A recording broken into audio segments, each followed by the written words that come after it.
Hello everyone. जैसा कि आपको पता है कि आज का जो हमारा जो टॉपिक है वो है हमारा chemical properties of alcohols. Today I am going to discuss with you chemical properties of alcohol. As you know that the chemical reactivity of alcohol because of the presence of OH group. OH group क्या है यहाँ पे भी? Functional group है alcohol के case में। अगर हम केमिकल नेचर की बात करते हैं, केमिकल प्रॉपर्टीज़ की बात करते हैं, तो बेसिकली वो किस पे बेस्ड है? हमारी फंक्शनल ग्रुप पे बेस्ड है हमारी, जो कि हमारा क्या है जी? OH ग्रुप है। ठीक है जी, तो हम स्टार्ट करते हैं। फर्स्ट इसमें हम लेने जा रहे हैं reactions involving in the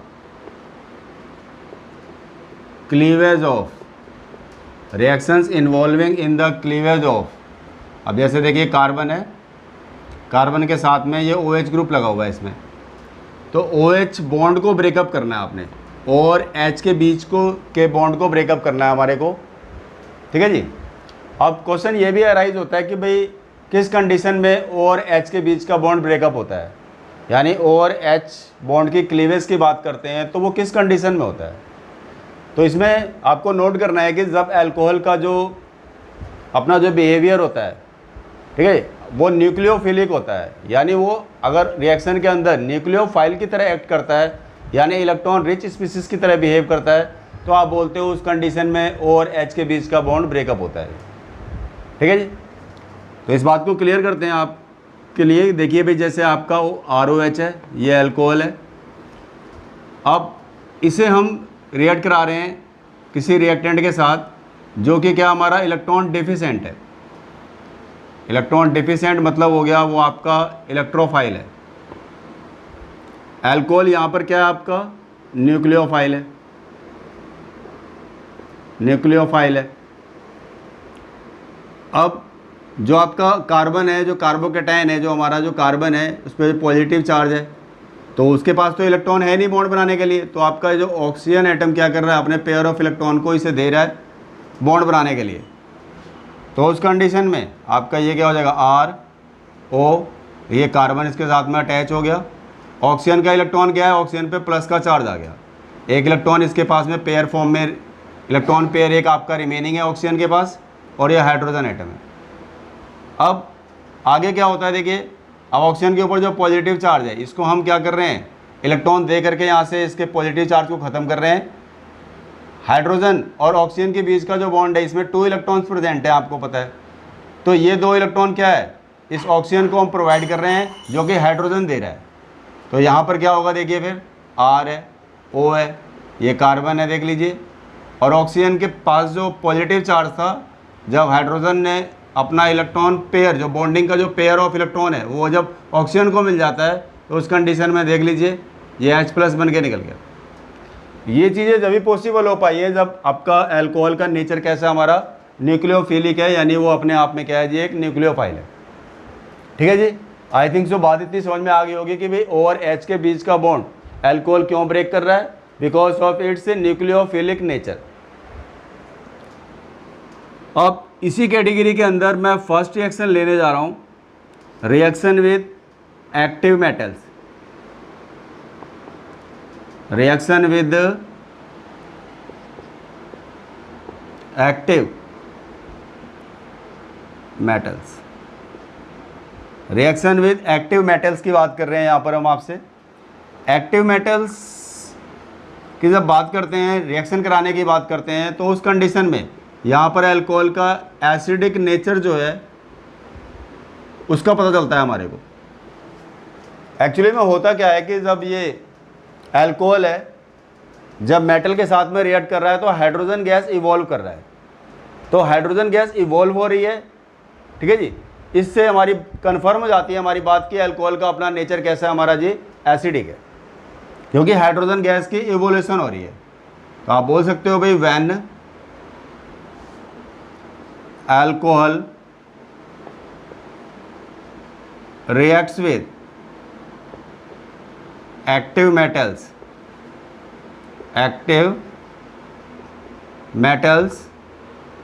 then H2 gas ठीक है जी, is evolved so that we may say that alcohol is acidic in nature। तो इसलिए बोल रहे हैं कि हमारा जो अल्कोहल है अपने आप में कैसा बिहेवियर है उसका जी, एसिडिक बिहेवियर है। ठीक है जी, तो इसकी रिएक्शन भी नोट कर लेते हैं हम। अब जैसे देखिए आप, अल्कोहल दिया हुआ है हमारे पास में, R है, O है, H है, ये अल्कोहल है हमारे पास। इसकी रिएक्शन हम करा रहे हैं सोडियम के साथ। सोडियम क्या है, एक एक्टिव मेटल है, आपको मालूम है, काफ़ी रिएक्टिव नेचर का मेटल है हमारा। तो सोडियम क्या करेगा, इस हाइड्रोजन को रिप्लेस करेगा यहाँ से, तो ये हो जाएगा RONA। क्या हो जाएगा, RONA। ठीक है जी, आपका देखिए RONA, ये हो गया इसका पेयर। और इवोल्यूशन किसकी होगी, H2 गैस की। इसके लिए हाइड्रोजन आपको 2 चाहिए, तो यहाँ पे हाइड्रोजन आपके पास सिंगल है, रिएक्शन को बैलेंस कर लेते हैं, 2 मोल ले लेते हैं अल्कोहल के। तो आपको पता है जब एक हाइड्रोजन की जगह पे एक सोडियम एटम आ रहा है हमारा, तो सोडियम भी हमें 2 चाहिए होंगे।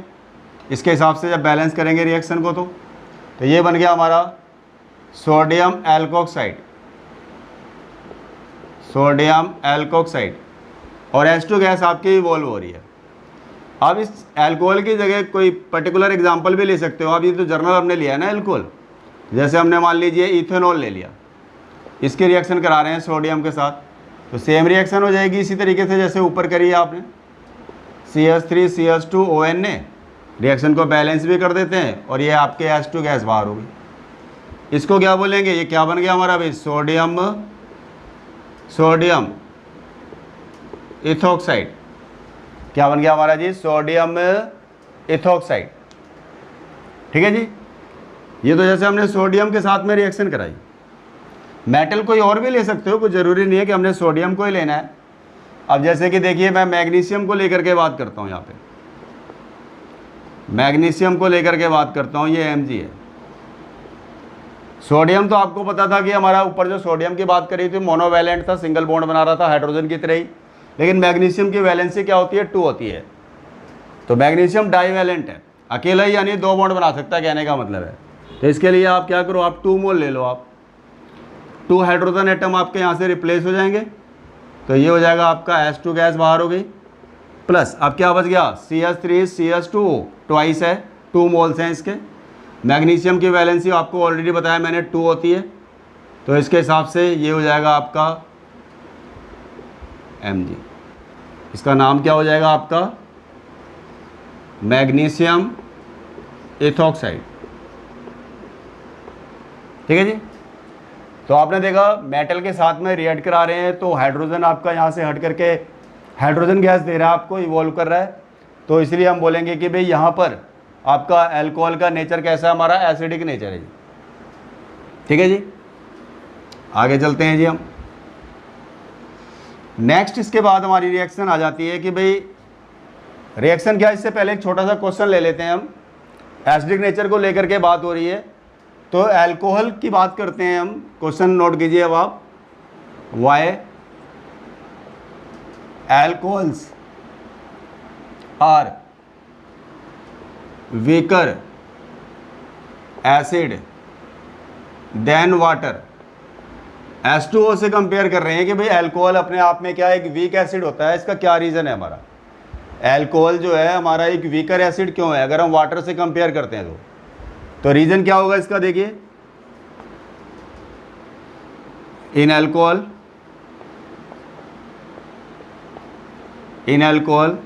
एल्काइल ग्रुप जो है हमारा, alkyl group is an electron releasing group, electron releasing group, जिसको बोल सकते हो भाई इंडक्टिव इफेक्ट की बात करें तो plus I inductive effect.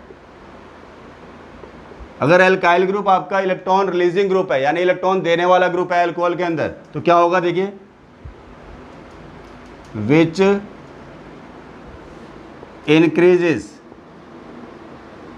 Increases the electron density in OH bond. OH bond के की बात करेंगे तो वहाँ पर इलेक्ट्रॉन डेंसिटी क्या होगी, बढ़ेगी, क्योंकि ऑक्सीजन की तरफ इलेक्ट्रॉन आ रहे हैं। किसके द्वारा इलेक्ट्रॉन आ रहे हैं, एल्काइल ग्रुप के द्वारा, क्योंकि वो कैसा है, इलेक्ट्रॉन रिलीजिंग ग्रुप है। आप इंडक्टिव इफेक्ट की बात करें तो वहाँ पे बोल सकते हो भैया आप, क्योंकि उसका प्लस आई इंडक्टिव इफेक्ट है, increases the electron density in OH bond so that release of H positive ion becomes difficult, which makes alcohol less acidic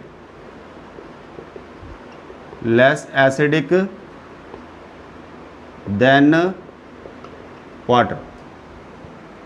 ठीक है जी। तो यहाँ पर आप देख सकते हैं भाई कि जो हमारा अल्कोहल है, यानी हम बात कर रहे हैं आपसे ROH की, तो यहाँ पर जो एल्काइल ग्रुप है एक्चुअली में R जो है इलेक्ट्रॉन डोनेटिंग नेचर रखता है, यानी इलेक्ट्रॉन रिलीजिंग ग्रुप है। R की बात करेंगे तो यहाँ पर क्या है, R का बोलेंगे तो प्लस आई इफेक्ट है, R की बात करेंगे तो ये इलेक्ट्रॉन डोनेट करेगा, ऑक्सीजन के पास जा रहे हैं इलेक्ट्रॉन, तो यहाँ पे पहले से देख लीजिए 4 इलेक्ट्रॉन है, R की तरफ से भी इलेक्ट्रॉन इसे मिल रहे हैं। तो हाइड्रोजन कब जाएगा यहाँ से, जब वो अपना इलेक्ट्रॉन इसको देगा। H पॉजिटिव आयन की फॉर्म में कब मिलेगा हमारे को, जब ये हाइड्रोजन अपना इलेक्ट्रॉन इसे देगा।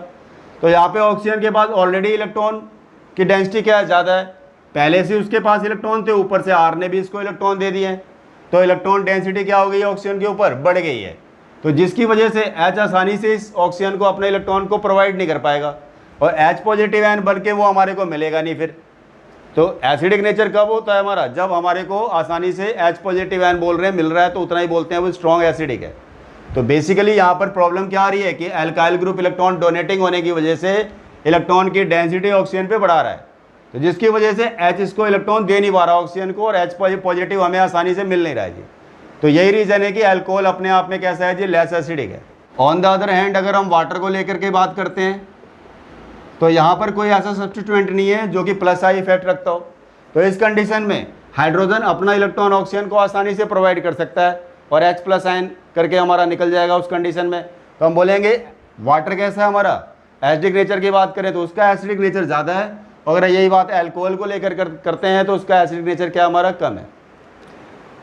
अब क्वेश्चन ये भी अराइज होता है माइंड में कि भाई अगर अल्कोहल हमारे पास में डिफरेंट हो, जैसे कि ये मान लीजिए ये प्राइमरी अल्कोहल है और मैं आपको सेकेंडरी और टर्सरी अल्कोहल को लेकर के बात करता हूँ, तो उस कंडीशन में क्या फ़र्क पड़ता है एसिडिक नेचर के ऊपर, थोड़ा सा ये भी देखने की ज़रूरत है आपको।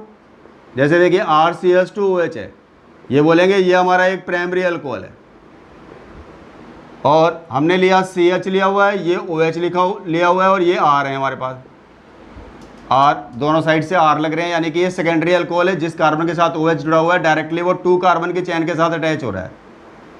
अब अगर यहाँ पे देखें तो ये C है, OH है, ये R है, ये R है और ये R है, ये हमारा एक टर्सरी अल्कोहल है। अब देख रहे हो ये हमारा एक टर्सरी अल्कोहल है और ये हमारे पास एक सेकेंडरी अल्कोहल है और ये हमारा एक प्राइमरी अल्कोहल है। मैंने आपको अभी बात बताई कि इसका एसिडिक नेचर इससे वाटर से कम क्यों हुआ है, क्योंकि यहाँ पर R आ गया जो कि इलेक्ट्रॉन डोनेटिंग यानी प्लस आई इफेक्ट रखता है, जिसकी वजह से एसिडिक नेचर क्या हो रहा है, डिक्रीज हो रहा है। तो यानी जितने इंडक्टिव इफेक्ट हम बोलेंगे बढ़ेगा, जितना इंडक्टिव इफेक्ट बढ़ेगा तो एसिडिक नेचर क्या होता चला जाएगा, कम होता चला जाएगा। अब यहाँ पर केवल एक ही अल्काइल ग्रुप है इलेक्ट्रॉन डोनेट करने के लिए।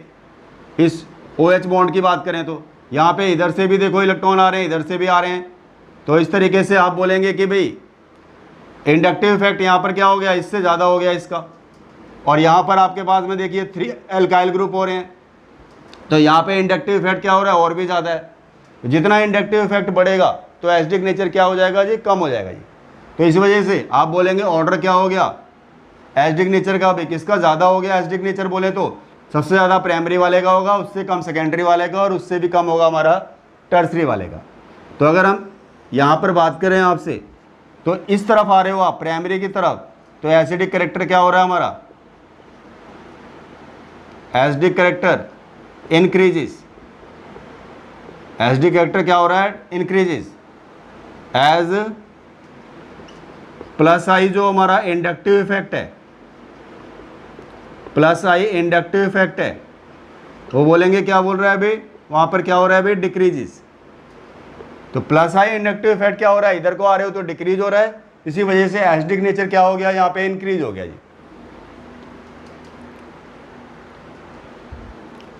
एक इंपॉर्टेंट क्वेश्चन और बनता है हमारा एसिडिक नेचर पे बेस्ड, हमारा टॉपिक चल रहा है, तो क्वेश्चन हमारा आप कह सकते हो भी ये सेकेंड है इस कैटेगरी के अंदर, why alcohols act as Bronsted base या bases, why alcohols acts as Bronsted bases, यानी एक बेस का काम कैसे कर रहा है। अभी तो हम बोल रहे थे कि भाई अल्कोहल क्या हमारा एसिडिक इन नेचर है, अब आपसे यहाँ पर क्वेश्चन देखो अपोजिट बोल रहे हैं कि why alcohols acts as Bronsted bases. तो एल्कोहल बेस कैसे हो गया, तो इसका रीजन भी देखते हैं। अभी देखिए, when alcohol reacts with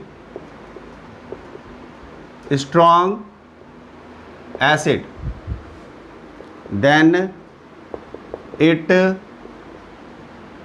accept proton and form protonated alcohol, protonated alcohol। ठीक है जी। एक्चुअली में क्या है, देखिए हमारा अल्कोहल था, उसका एसिडिक नेचर किसकी वजह से था, जब वो H+ निकाल रहा था। अब यहाँ पर क्या है, उल्टा ये H+ ले रहा है। अगर स्ट्रॉन्ग एसिड के साथ में इसको रिएक्ट करा रहे हैं जैसे HNO3 H2SO4, तो उस कंडीशन में ये क्या काम कर रहा है, अल्कोहल अपने प्रोटॉन को रिलीज करने की बजाय उल्टा प्रोटॉन को एक्सेप्ट कर रहा है और प्रोटोनेटेड अल्कोहल में कन्वर्ट हो जा रहा है। तो इससे कन्फर्मेशन हो जाती है कि वो अपने आप में क्या है, वो ब्रॉन्स्टेड बेस है हमारा। अब आप देखिए, जैसे कि ये अल्कोहल है हमारा ROH है, ये अल्कोहल है, इस कंडीशन में आप अगर इसको आप H2SO4 के साथ में इसको रिएक्ट करा रहे हो आप, ठीक है जी, तो H+ आयन ये क्या कर रहा है, एक्सेप्ट कर रहा है, ले रहा है जी। ये देखिए इसने ले लिया, ऑक्सीजन पे पॉजिटिव हो गया और ये हो गया आपका इसका H, और ये क्या निकल गया, HSO4 नेगेटिव है। तो इसको क्या बोलेंगे भाई हम, प्रोटोनेटेड अल्कोहल बोलेंगे। तो आपने क्या देखा भाई कि अल्कोहल है आपका बेस की तरह भी एक्ट कर रहा है। जैसे पहले वाले केस में मैंने बताया कि वो एसिडिक नेचर रखता है, तो यहाँ पे it also act as base. ठीक है जी, तो बात समझ में आ गई होगी कि ये तो आपका हो गया आपका बेस अल्कोहल यहाँ पर, और ये क्या हमारे पास एसिड है। ठीक है जी, अब आगे बात करते हैं आपसे।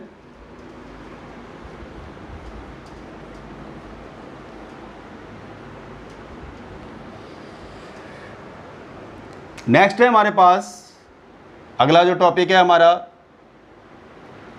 Reaction with carboxylic acid. Reaction with carboxylic acid, ठीक है जी, सेकंड रिएक्शन हो रही है हमारी ये, रिएक्शन विद कार्बोक्सिलिक एसिड। अब ये जो आपकी एक नेम रिएक्शन बन जाती है यहाँ पर, इसको बोलते हो आप एस्टेरिफिकेशन रिएक्शन। एस्टेरिफिकेशन रिएक्शन, ठीक है जी, एस्टेरिफिकेशन रिएक्शन। इसमें क्या होता है, देखिए एस्टेरिफिकेशन रिएक्शन को लेकर के बात करते हैं तो आपका R है, CO है और ये OH है। ये हमारा एक कार्बोक्सिलिक एसिड है, ये क्या हमारे पास एक कार्बोक्सिलिक एसिड है, इसकी रिएक्शन करा रहे हैं अल्कोहल के साथ, यानी R-OH हमने सिंबल दे दिया, R- से रिप्रेजेंट कर दिया अल्काइल ग्रुप को, तो ये हमारा क्या है, अल्कोहल है। स्लो रिएक्शन होती है और रिवर्सिबल भी होती है, और ये कंसनट्रेटेड H2SO4 की प्रेजेंस में होती है। तो जैसा मैंने आपको बताया कि हम अल्कोहल की वो कैटेगरी ले रहे हैं जिससे हम O से H को अलग कर रहे हैं। तो देखिए अल्कोहल वाले का H और कार्बोक्सिलिक वाले का OH मिलकर वाटर मॉलिक्यूल बाहर निकल जाएगा, और यहाँ पे क्या बच जाएगा हमारे पास में, RCO, R- प्लस में H2, ठीक है जी। और इसे क्या बोलेंगे, ये हमारा क्या बन गया भाई, एल्काइल, इसको बोलेंगे एल्केनोइड। तो ये हो गया आपका एल्काइल एल्केनोइड, ठीक है जी। तो ये तो हमने जनरल रिएक्शन ली है। कोई एग्जांपल ले लेते हैं इसकी जगह, हम कोई स्पेसिफिक एग्जांपल लेने की बात करें तो जैसे ये हमने ले लिया एसिटिक एसिड, या इसको आप इथेनोइक एसिड भी बोलते हो आप, इथेनोइक एसिड, इसकी रिएक्शन करा रहे हैं अल्कोहल के साथ। जैसे कि हमने ले लिया C2H5OH, इथेनॉल ले लिया, या इथाइल अल्कोहल भी बोल सकते हो आप इसे, ठीक है जी। इसकी रिएक्शन कैटलिस्ट के तौर पे क्या यूज़ कर रहे हैं अभी, कंसनट्रेटेड H2SO4। सेम रिएक्शन होगी ऊपर वाले की तरह ही, ये देखिए आप वाटर मॉलिक्यूल बाहर, और फाइनली क्या हो जाएगा आपका, देखिए अब यहाँ पे CH3CO, C2H5 प्लस H2, और क्या बोलेंगे इसे भैया, इथाइल, और ये हो गया एसीटेट ग्रुप, तो इथाइल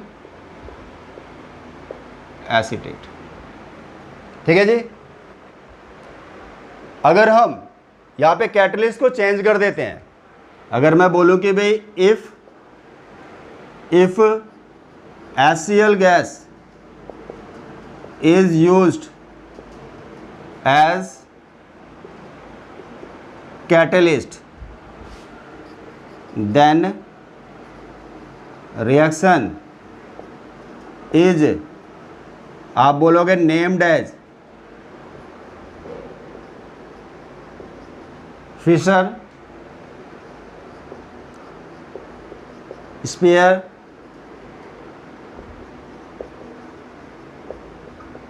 एस्टेरिफिकेशन। यानी कैटलिस्ट को अगर हम चेंज कर देते हैं तो हमारी रिएक्शन जो नेम रिएक्शन है उसका नेम देख लो आपका चेंज हो गया जी, ठीक है जी। तो ये भी ध्यान रखना है आपने कि भाई आपका कैटलिस्ट कौन सा यूज़ किया हुआ है, उसके अकॉर्डिंग एस्टेरिफिकेशन कौन सी वाली है, ठीक है जी। अब आप देखिए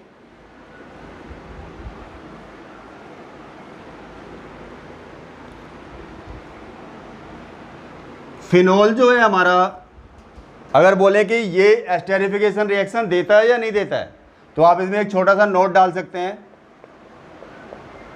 phenol does not give esterification reaction because phenol is less nucleophilic than alcohol। Actually में हमें क्या करना होता है, OH में O से H को अलग करना है, तो वो O से H क्यों अलग हो रहा है, हमारा अल्कोहलिक जो फंक्शनल ग्रुप है उससे H क्यों अलग हो रहा है, क्योंकि हमारा जो कंपाउंड है वो कैसा आपका न्यूक्लियोफिलिक है। तो फिनॉल की बात करते हैं तो वो एस्टेरिफिकेशन रिएक्शन इसलिए नहीं दे पा रहा क्योंकि उसका H हम आसानी से नहीं हटा पा रहे। रीज़न क्या है कि उसका जो न्यूक्लियोफिलिक नेचर क्या है, अल्कोहल से लेस होता है। And also phenol get stabilised due to resonance. Resonance की वजह से फिनॉल क्या हो रहा है भाई, आपका हाईली स्टेबलाइज्ड है, ये भी एक रीज़न है आपका। तो इस तरीके से आप बोल सकते हैं कि कार्बोक्सिलिक एसिड के साथ अगर हम फिनॉल को लेकर के रिएक्शन कराएं और एस्टेरिफिकेशन रिएक्शन हो जाएगी तो आप बोलेंगे नहीं हो पाएगी, ठीक है जी। क्यों नहीं हो पाएगी इस तरीके से, इस मेथड से अगर हम बात करें तो? रीज़न क्या है कि हमारा जो फिनॉल है वो हमारा क्या है जी, लेस न्यूक्लियोफिलिक है। फिनॉल क्या है हमारा भाई, लेस न्यूक्लियोफिलिक है। अब आगे बात करते हैं आपसे, नेक्स्ट है, ठीक है जी। तो थर्ड कैटेगरी हो जाएगी हमारी। तो थर्ड कैटेगरी में अब आपसे बताने जा रहे हैं यहाँ पर हम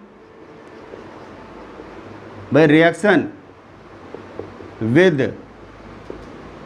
एसिड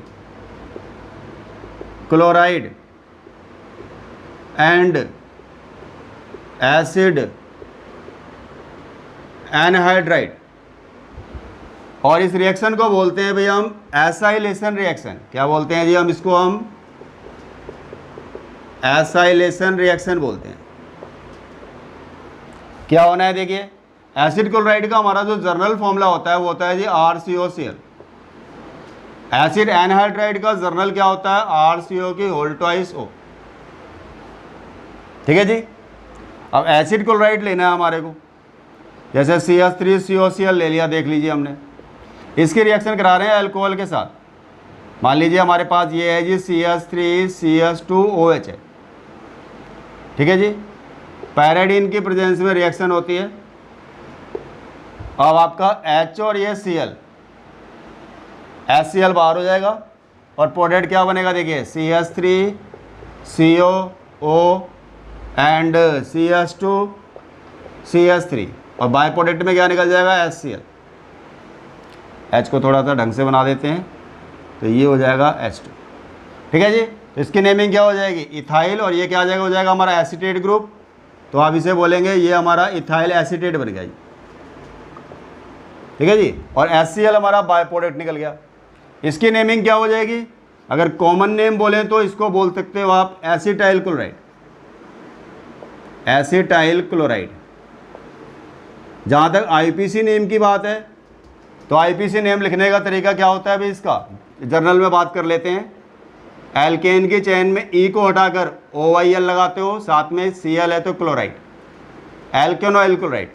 तो नंबर ऑफ कार्बन एटम 2 है, यानी इथेन की बात हो रही है, तो आप बोलेंगे इथेन है, E को हटा दिया, इथेनॉइल, और ये Cl है मतलब क्लोराइड, ठीक है जी। तो ये हो गया हमारा भाई एसिड क्लोराइड के साथ अगर रिएक्ट करेंगे तो क्या होगा जी। अब आगे बात करते हैं हम एनहाइड्राइड के साथ बात कर रहे हैं, एसिड एनहाइड्राइड। तो जैसे मैंने एग्जांपल में ले लिया CH3CO की होल ट्वाइस हो गया वो, इसका क्या नाम होता है जी, एसिटिक एनहाइड्राइड। अब इसकी रिएक्शन कराते हो अल्कोहल के साथ, जैसे कि CH3CH2OH है, पैराडीन लेकर के रिएक्शन करा रहे हो आप। अब देखिए ये देखो CH3COO नेगेटिव आयन और ये H, CH3COOH करके बाहर हो जाएगा यहाँ पे। अब बाकी क्या बच गया हमारे पास, देखिए CH3COO CH2CH3, तो यानी हमारा जो प्रोडक्ट बन रहा है CH3COO CH2CH3, और बाय प्रोडक्ट क्या बन रहा है CH3COO और ये H, यानी कि CH3COOH। तो ये क्या बन गया, इथाइल एसीटेट ही बोलेंगे इसको हम। ये तो देखो प्रोडक्ट तो हमारा सेम ही है, पिछली रिएक्शन में भी यही था, इथाइल एसीटेट। और ये क्या बन गया हमारा, आप बोलेंगे इथेनोइक एसिड या एसिटिक एसिड, ये हो गया। और इसका IPC नेम, यही भी कॉमन नेम है इसका, IPC नेम बोलेंगे तो इथाइल इथेनोइट। क्या नाम हो जाएगा जी, इथाइल इथेनोइट, इथाइल इथेनोइट, ये इसका IPC नेम हो जाएगा। अगर इसी का, ये तो कॉमन नेम है हमारा, IPC नेम बोले तो क्या बोल सकते हैं भाई हम इसे, इथाइल इथेनोइट। क्या हो जाएगा, इथाइल इथेनोइट। इथाइल ये हो गया, 2 कार्बन है, एल्केनोइड बोलते हैं, तो इथेनोइट हो गया केस के हिसाब से देखा जाए तो। ये रिएक्शन हो गई आपके with acid chloride and acid anhydride. क्या होगा भाई, अगर हम अल्कोहल के साथ में रिएक्शन कराते हैं तो, ठीक है जी। अब इसी कैटेगरी के अंदर हम लास्ट रिएक्शन लेने जा रहे हैं, लास्ट रिएक्शन लेने जा रहे हैं हम reaction with Grignard reagent, reaction with Grignard reagent. Grignard reagent का मतलब समझते हो आप, RMGX। क्या होता है जी? RMGX।